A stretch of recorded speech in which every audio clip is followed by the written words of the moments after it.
Matthew Ward, May 19, 2016. By Suzanne Ward.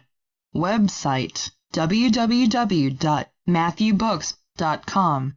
With loving greetings from all souls at this station, this is Matthew. Let us ease your minds about issues that are causing some anxious moments. First, with climate change a topic of global discussion, there is talk about the seas covering islands and inundating coastal areas up to mountain ranges and people by the millions being drowned. That will not happen. Earth is not going to endanger the lives of her beloved residents during her return to a moderate climate globally. As polar ice and glaciers continue melting, water levels will continue to rise slowly and in small measure overall, and residents of potentially affected areas, sea-level islands, parts of continental coastlines, banks of your largest rivers, and low-lying countries, will have plenty of time to take any necessary preventive action or relocate. Then there is the prophecy that a sudden pole shift is going to devastate the planet. It would be devastating if the shift were to happen abruptly, but it won't. 80-some years ago Earth's axis was so out of balance that she was in danger of flying out into space and certain destruction. Powerful civilizations beamed massive light to stabilize Earth's orbit and enable her to start on an ascension course, and that was the onset of the pole's ongoing gradual shifting. Other readers are concerned about Earth's trajectory into a collision course with a planet that some think is Nibiru and others think is a recently detected planet considerably larger than Earth. Some information being circulated about this speculative situation is solely to create fear, but lack of knowledge is the root of most. Your astrophysicists don't know that for more than 8 decades Earth has been journeying into successively higher energy planes. Thus they are mystified and alarmed by seeing new celestial bodies. We reassure you, dear family, Earth will continue traveling safely and steadily all the way to her destination in 5th density. Emails about the United States presidential election have been coming in for well over a year, and now that 2 individuals have been designated as their party's presumptive nominees, my mother's inbox is filling with questions about who will win.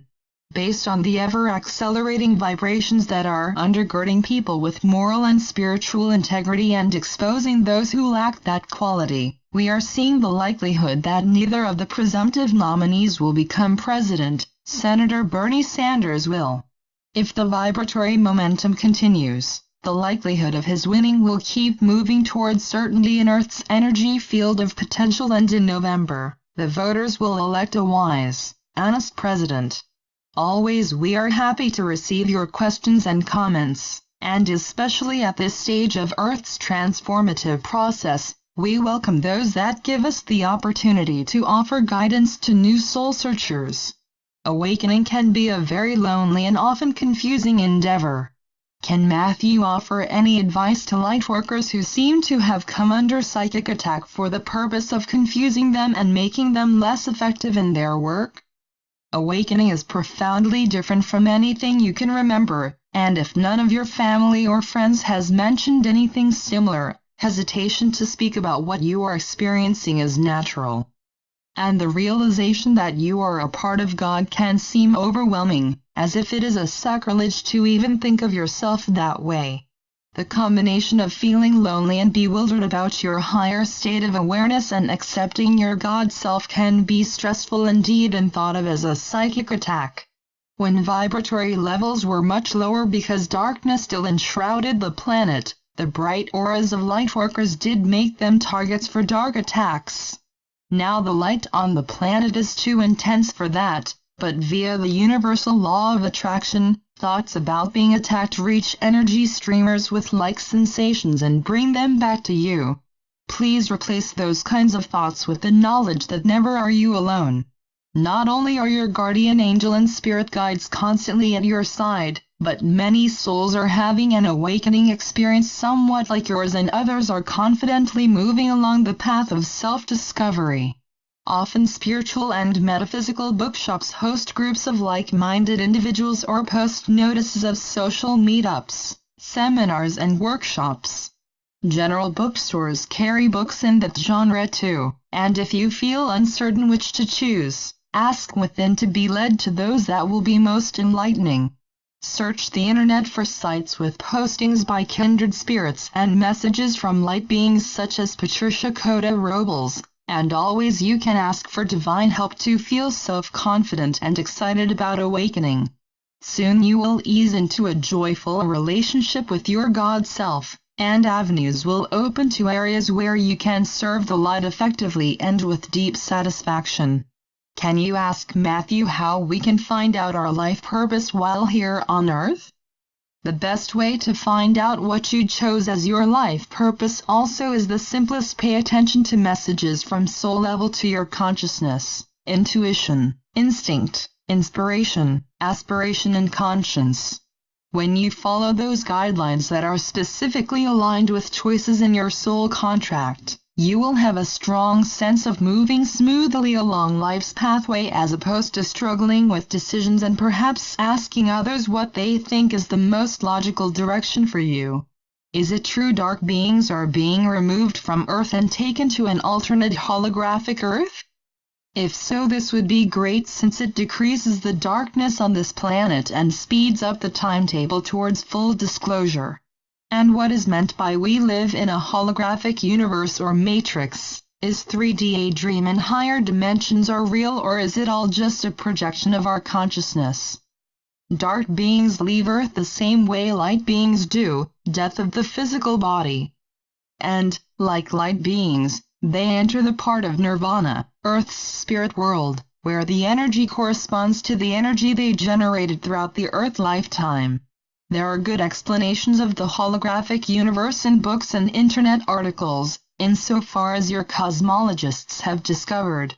They have mathematically concluded that the universe began with the Big Bang, but they have yet to understand that science and spirit, or energy and cosmic consciousness, are one and the same. The love light essence of Creator, the most powerful force in the cosmos and source of everything in existence. Higher dimensions are real, and it isn't entirely correct to say that 3D is just a projection of one's consciousness. Whatever a person believes, however far from factual it may be, is that person's reality, and most likely you would get a serious argument from anyone whom you try to convince that what he or she believes is just a projection of your consciousness. However, what seems real in your 3D world is a dream, or better said, an illusion, and we can explain this no more clearly than it was in a message several years ago. Mother, please find that message and copy the pertinent part. We think it will be especially helpful to awakening souls and perhaps to long-time lightworkers too. What does Matthew mean when he says, we are living in an illusion? Does each person have his or her own reality, or do we all share one reality? By definition, an illusion is deceptive, something perceived as real, but without basis in reality. The illusion of third density is that there is this one life on Earth, then you die, and afterwards, according to many, there's a nebulous place that's either a blessed or a hellfire and brimstone afterlife, where you stay forevermore. The reality is that this is but one of many hundreds or many thousands of experiences of a soul that is living in many different forms and locations simultaneously in the universe. The illusion is that you are your body, your personality, your characteristics, your feelings, your achievements, and incidentally, you have a soul that goes God only knows where when you die. The reality is that you are the soul, a part of God, inseparable from Him and all other souls in this universe. You are having the physical experience that you chose to balance other lifetimes. And you are an eternal being. The illusion is, according to one's religious affiliation, that the Supreme Being of this universe is correctly portrayed only by your religion, and His laws, as interpreted by your religion, are absolute. The reality is that the Supreme Being of this universe is subordinate to Creator, the Supreme Being of the cosmos. God is an amalgamation of all souls, all life forms, throughout this universe, and He knows every thought and feels every feeling of every life. He cannot interfere with Creator's law of free will when souls veer from their pre-birth agreements, so it is not his will be done.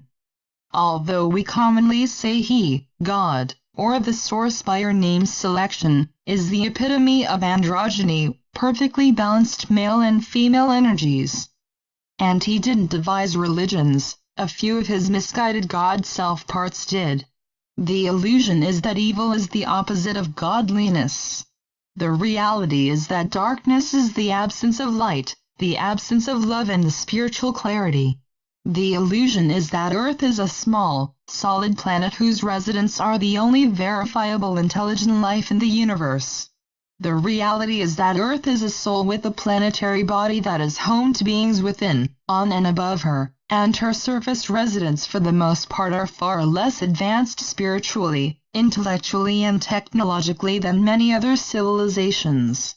Yes, each soul has his or her own illusion as it pertains to self, every facet of the lifetime, planet Earth, and the source of all, but ultimately all will share the same universal reality. May 23, 2005. Thank you, Mother. The rash of suicide bombings has evoked numerous questions, and first we say, becoming a suicide bomber never is part of a soul contract.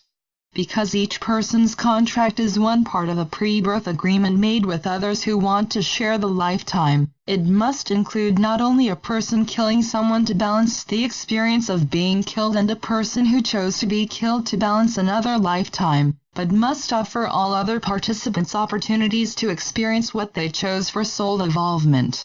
It is so that some agreements do include souls who want to transition as a group.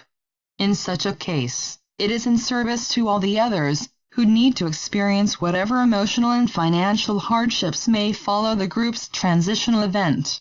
Depending upon the number of souls involved, the number can vary from comparatively few to many thousands. The event may be a mode of transportation that wrecks, troops in combat, family members living in a war zone, a natural disaster or rapid spread of a virulent disease.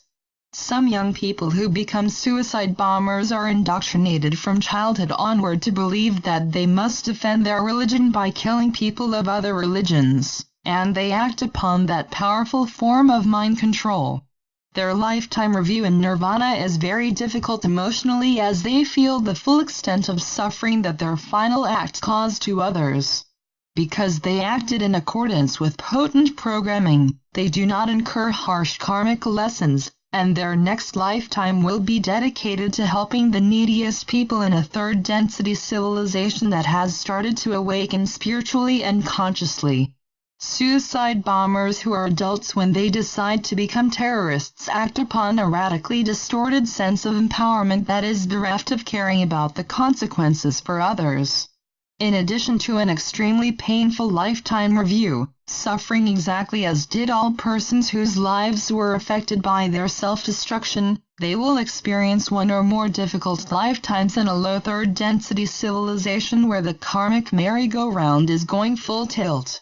That self-consignment isn't determined only by these individuals' final act.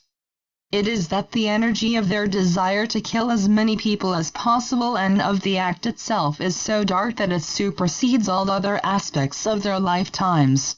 A Belgian reader who lives near the Brussels airport wrote, "I must admit that it becomes ever more difficult to keep up positiveness and faith in humanity's future.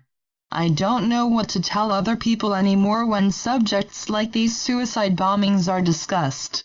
It also becomes more and more difficult to stay convinced that after this life another existence is waiting.